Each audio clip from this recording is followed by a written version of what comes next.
Okay, crime has been the talking point of the summer, youth crime, particularly African youth crime. The government and the opposition have been both campaigning hard on it. We saw James Bellino, as acting Premier, make a deal of himself with the Prime Minister on the issue the other day. The fact is the federal police really have got very little to do with policing what happens on the streets of Victoria. That's the job for Victoria Police. However, nobody supports what is happening. Nobody supports the climate of fear in some areas. Nobody supports the level of crime that we're seeing. Everybody's concerned about how to get to the bottom of it. The question is how, and there are conflicting arguments.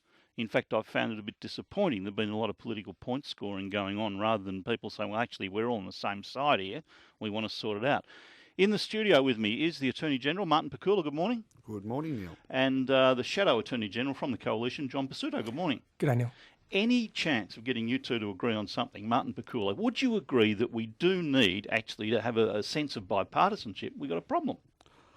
Oh, look, I think the public would always rather prefer politicians to work together to find solutions to difficult problems.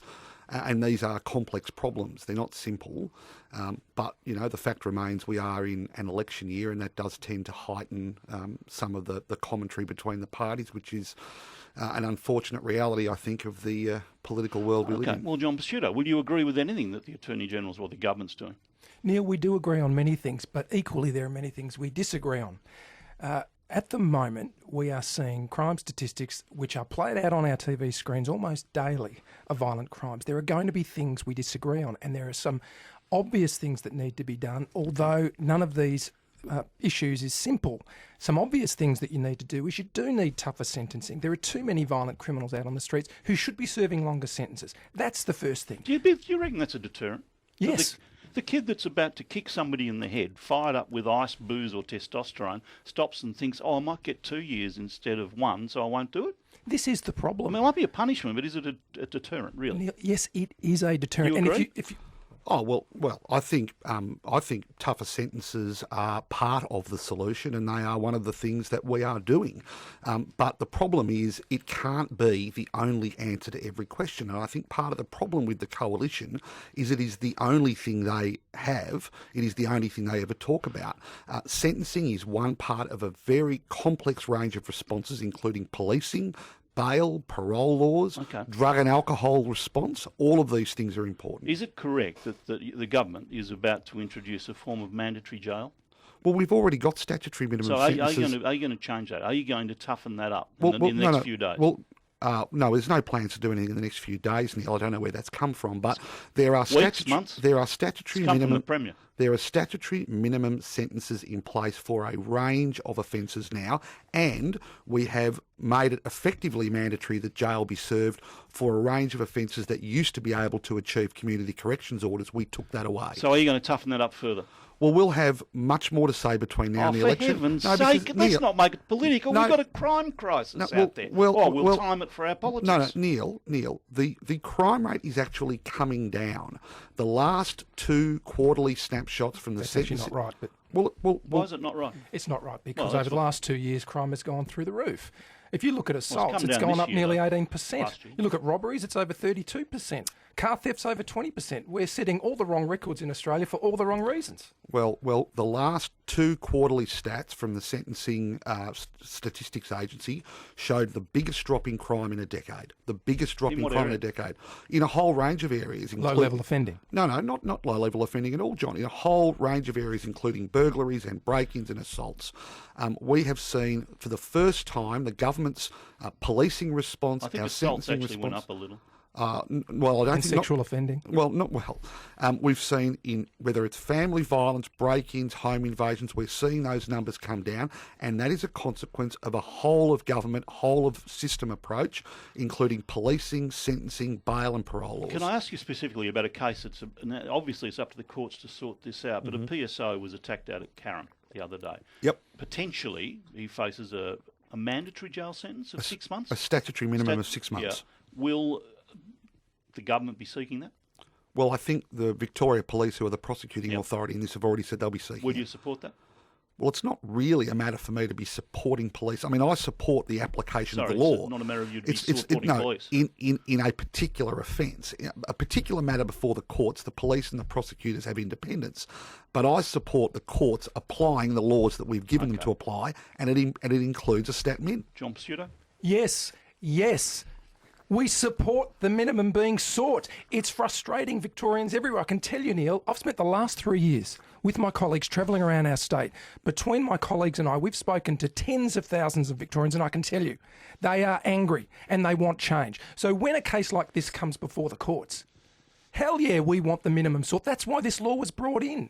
I think we need to have a conversation here about the relationship between the Parliament, which is there to represent the people, and our courts. These laws were brought in 2014 to make change, to make sure that violent offenders got the full force of the law. And we've seen it avoided in every case. Well, do you want to change that relationship so the courts are less independent? No, I want it to be a two-way street.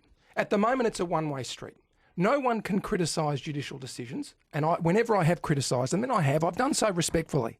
But equally, the Parliament's role has to be respected. I think that's a fair point. You can criticise the decisions provided you do it Absolutely. respectfully and provided you read them in the first place. And we have a robust democracy. We should be able to have a robust discussion. A couple of specific things.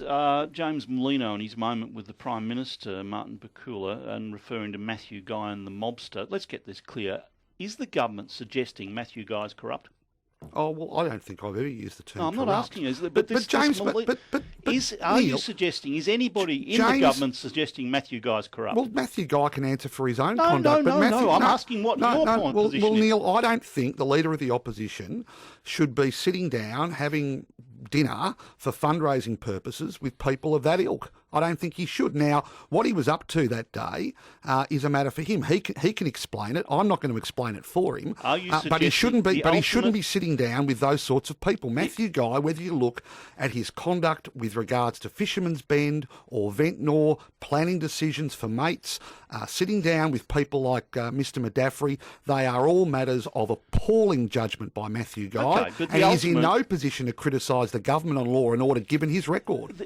Obviously, it's going to be a target for the election campaign. I imagine we'll see lobsters on the campaign trail, everything. Underlying what you've just said in going through his history is the suggestion that he's dodgy.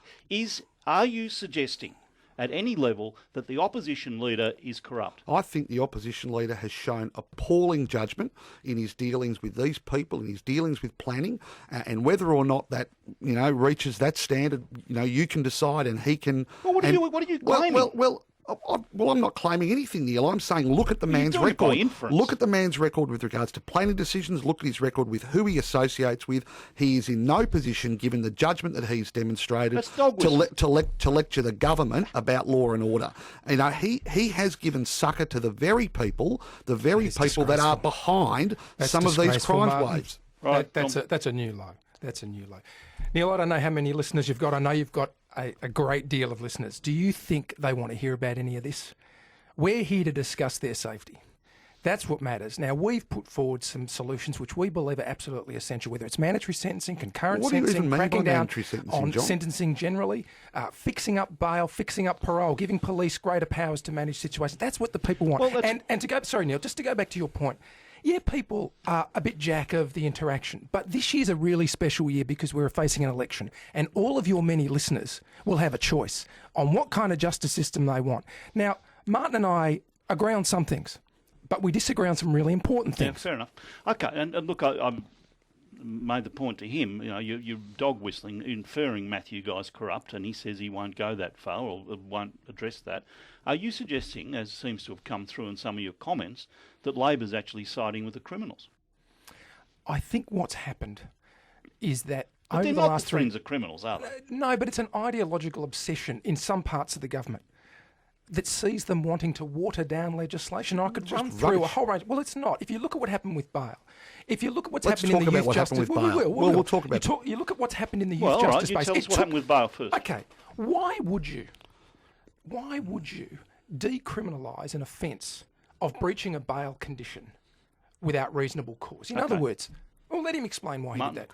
Pakula? Well, let's talk about bail.